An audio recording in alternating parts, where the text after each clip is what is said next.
35 টাকার ডাইল।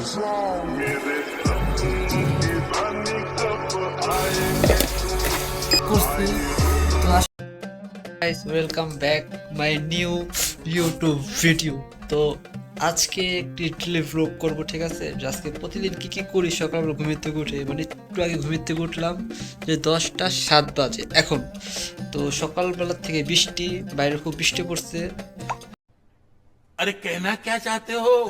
ওই দেখেন পুরা অবস্থা গুরুতর। তো বৃষ্টি পড়ছে অনেক। তো যাই হোক, একটু পর রান্না বান্না বসাবো, এখন নাস্তা করি। কি সত্যি কথা, আজকে আমি প্ল্যান করছিলাম কি আজকে গোসল করবো, কালকে গোসল করি না, আজকে গোসল করবো। বাট যে বৃষ্টি পড়ছে আর যে ঠান্ডা, কারণ কাপাকাম ছুটে হয়ে গেছে। আমি যদি বাংলাদেশে থাকতাম, সত্যি কথা 3-4টা কম্বল গাইতে ঘুমাই থাকতাম আমি। मजा आया। এনে হইতে 35 টাকার ডাইল। हमको जिंदा मत छोड़ो सालो। हम कोई मंदिर का घंटा है कि कोई भी आके बजा जाता है। ভাবা যায়।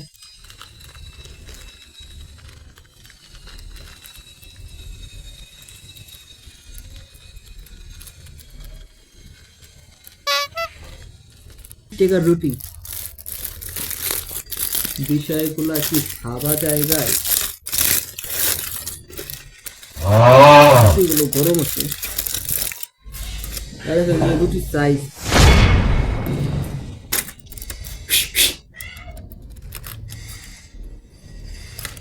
ব্লেড ও সেই লেভেলে যাওরা।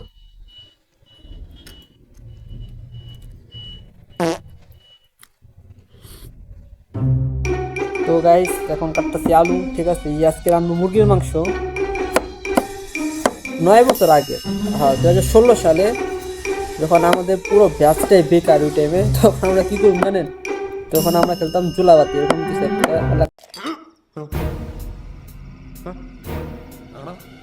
একটা বড় ব্যাচ ছিল যার নাম সোহাগ, ঠিক আছে?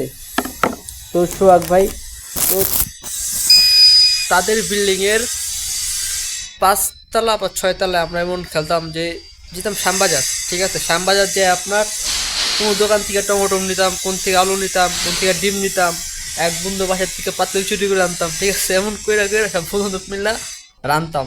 তো সেই পুরোনো ছবিগুলো আছে কিনা নাই দেখতে পাবো ফেসবুকে। তো যাই হোক, তো আমি কাটাকাটি করি, এ পর্যন্ত লাইক কমেন্ট শেয়ারটা করতে থাকেন। তো যাই হোক, এখন আস্তে আস্তে দেওয়া শুরু করতে হচ্ছে। তেলটা গরম হয়ে গেছে আমাদের। তো এখানে আছে পেঁয়াজ, তো পেঁয়াজটা দিয়ে দিই আগে। भाई साहब कुछ ज्यादा नहीं हो गया ये? मतलब कुछ भी।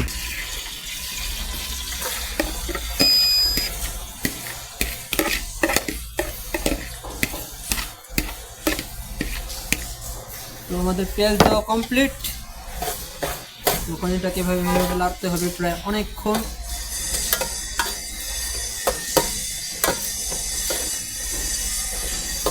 কতক্ষণ লাগবে যদি বুঝতেছি না। কিনলে মনে করেন বাংলাদেশে কোনোদিন রান্না পাইনি কেউ নেই, ঠিক আছে? এই জায়গায় আবার পর টুকটা শিখতেছি। এই যে আমাদের পেঁয়াজটা, এখন কি তেল আমি বেশি দিচ্ছি না কম দিচ্ছি চাললেই জানি। তো পুরো ভিডিওটা যদি ভালো লাগে আপনাদের, তাহলে লাইক কমেন্ট শেয়ার করতে ভুলবেন না অবশ্যই। তো দেখা হচ্ছে আরেকটু পর। এখন যাচ্ছি আমি গোসল করতে, ঠিক আছে? গোসল করে আসার পর বাদ বাকি কথাগুলো হবে আপনাদের সাথে। एकदम इन्होंने वक्त बदल दिया, जज्बात बदल दिए, जिंदगी बदल। A few moments later, 2,000 years later, one eternity later. Guys finally গোসল করে ফেলেছি, মানে এক বালতি পানি ঢালছি, আমার পুরো অবস্থা গায়ে লাগে, ঠিক আছে? শুনে কোনো রকম ভাবে পানি ঢাইলে দুধ পারছি। মানে এত পরিমাণ ঠান্ডা, মাথা নষ্ট ঠান্ডা। এখনো আবহাওয়া মানে সৌদি আরবে, ঠিক আছে? এখনো রোদ ওঠে নেই। এখন বাজে আপনার 12টা 42, কিন্তু রোদ মুদ কিচ্ছু নেই, পুরো আকাশ মেঘলা, মুখ দিয়ে ধোঁয়া বেরোয়। তো ये सब क्या देखना पड़ रहा है? अच्छा है मैं अंधा हूँ। তাদের জামা কাপড় ভালোভাবে সুইটার মুটার পইরো তো পুরো আসতেছে আবার। আবার অবাক লাগতেছে। তো খুব কষ্ট মষ্ট সারাক্ষণ। তো খুব কুইতা পাইতা মনে করে তরকারিটা রান্না শেষ। তো তরকারি রাঁধতে যাই আমি একটু ইনজুরি হয়ে যাই, হালকা পাতলা ইনজুরি, ঠিক আছে, মানে হাতের দা ফেরা যায় যা পেঁয়াজ কাটতে যায়। তো যাই হোক পরে দিয়া মামাই এসে মামাই আয়া তো বাকি টুক সে ময় মশলা দিয়ে দিচ্ছে। তো একটু বোঝা দেখতে যাবো তরকারির কি অবস্থা। তো তার আগে ভাই পুরো শোলা পায় তেল দেওয়া লাগবে, নাইলে অবস্থা খারাপ হয়ে যাবে। মানে এত পরিমাণ ঠান্ডা রে ভাই, আজকে গোসল করতাম না সত্যি কথা, কালকে গোসল করি নাই, তো এটার দিকে আজকে গোসল করছি, মানে অস্থির লেভেলে শীত, ঠিক আছে, আমার পুরো ওই কাঁপাকাঁপি ছুটে আছে। আর ছোটবেলা কারা কারা সরিষার তেল পুয়া খাইছেন কমেন্টে জানাবেন। কোনো এক সময় আমরাও খাইছিলাম। তো যাই হোক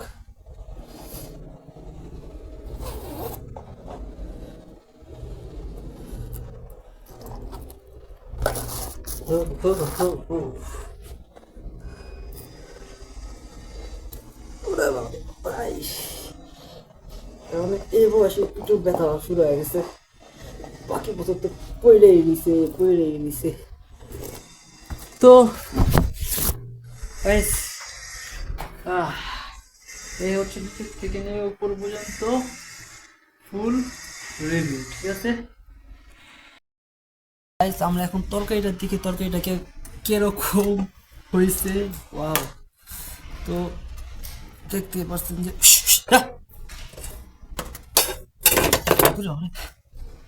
তো আপনাদের দেখে তরকারিটা আসলে অনেক সুন্দর হয়েছে, দেখা যায় কি না আই ডোন্ট নো।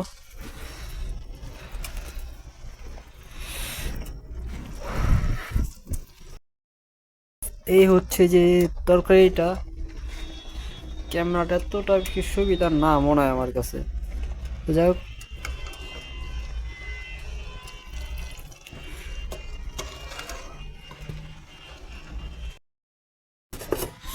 এটাকে ঠেকে দেওয়ার বুদ্ধিমানের কাজ। তো গাইস এত কষ্ট করে পুরো ব্লগটা করছি, তো আশা করব আপনারা পুরো ভিডিওটা দেখবেন, দেখে ভালো লাগলে লাইক কমেন্ট শেয়ার করবেন। আর এই শীতের ভিতরেও ভাই কে কে গোসল করেন নাই সেটা অবশ্যই কমেন্টে জানাবেন, ঠিক আছে। আমার তো অবস্থা পুরো গুরুতর। তো সবাইকে ধন্যবাদ।